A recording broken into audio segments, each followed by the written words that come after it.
Hi, my name is Kurt Gelotte, and I'm an architect. My office is in Bellevue, Washington, and I've had my own firm for over 25 years.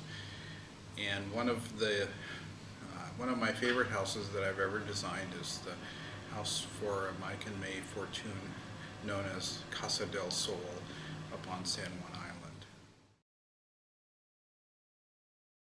But the real design of the house really revolves around the lifestyle of living on an absolutely spectacular piece of property, and just wanting to really engage the house to the land so that you could flow easily from inside to outside.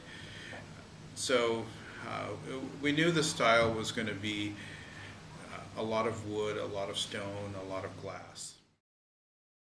One of the things that most people don't see in the house, unless you have a really, really trained eye, is that the design of the house is entirely built on a proportional system known as the golden rectangle. One of the underlying components of the golden rectangle system is a series of numbers called the Fibonacci. It's found to be a very, very pleasing proportion. Most business cards are very close to a golden rectangle. A lot of things that we just take for granted and go, of course that's the way it ought to look, are golden rectangles. So in both plan and vertical section, the house, the decision of sizes of objects was driven by golden rectangles wherever it means. So what is your favorite part of Casa del Sol? There's a lot of really fun places. I'd have a hard time choosing between the master suite, which just feels like you're totally all by yourself, and the covered outdoor area.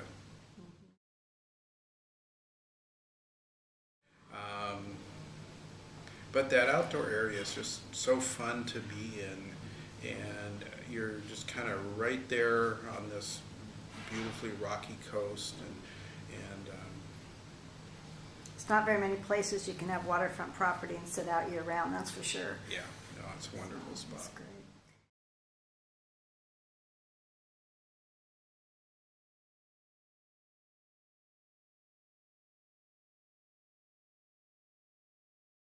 We just wanted to make it a really, really special environment. The whole idea of the shower that is basically out in the middle of the room came up pretty early,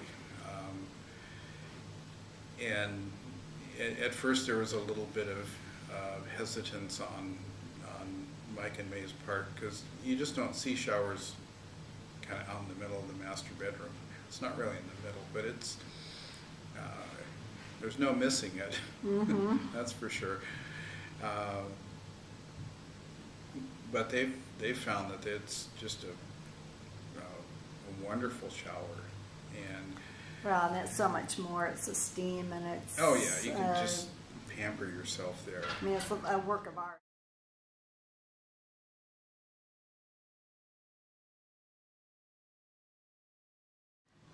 So what about using reclaimed timbers?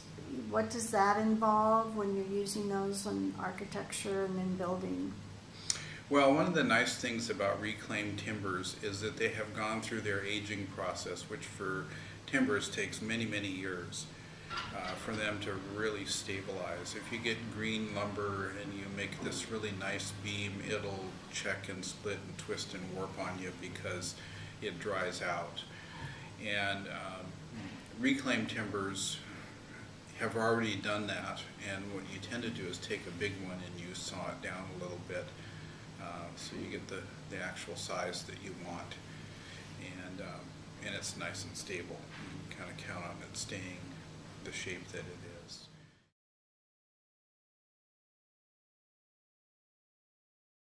Anytime you do exposed fasteners, of any sort, you're going to have some form of, customized metalwork. And I just thought it was very fun that we could use a local craftsman to fabricate these for us, and they did such a wonderful job. And the black connectors just go really, really nice with the stained wood and give it some little extra detail. The house has a lot of fun little extra details, like if you look at the doors, they're fairly simple doors, but we applied little black screws in patterns around the door, the perimeter in the middle of the doors, just to give them a little bit of additional interest. The front door, the pattern of the little bolts on the front door follows Fibonacci number sequence in their spacing. Okay. That's kind of how they ended up being spaced the way they were. Interesting. Just a lot of fun little things that all together add a lot of consistent yet interesting character from one end of the house to the other.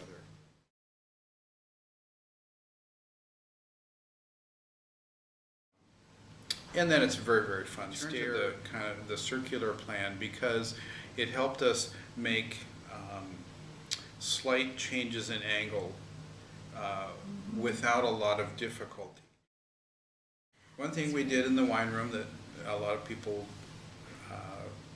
find interesting is it's lit with fiber optics, and we did that because it does not interject any heat into the wine cellar, so you don't have to be worrying about having the lights on and it warming the room up, because with fiber optic lighting system, the light source is somewhere else, and you use these fiber optic cables to bring it into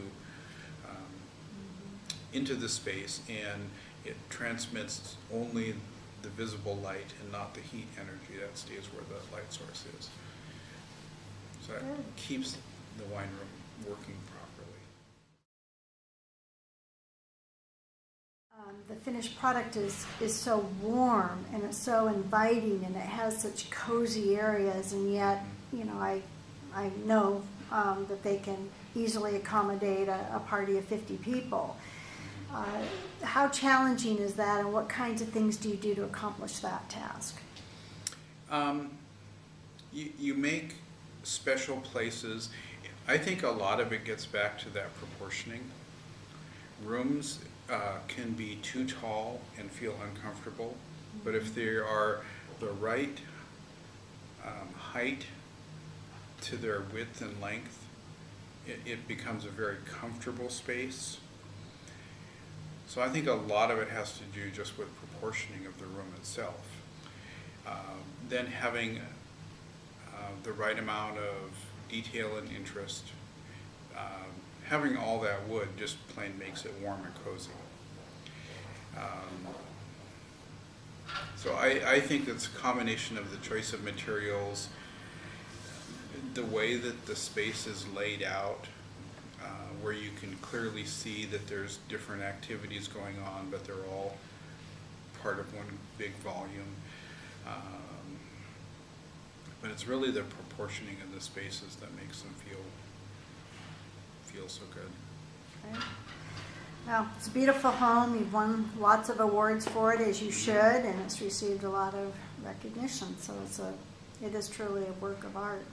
Well, the best part was that Mike and May just really loved the house, and to me that's what matters the most. They do, and everybody that sees it. So, all right, thank you.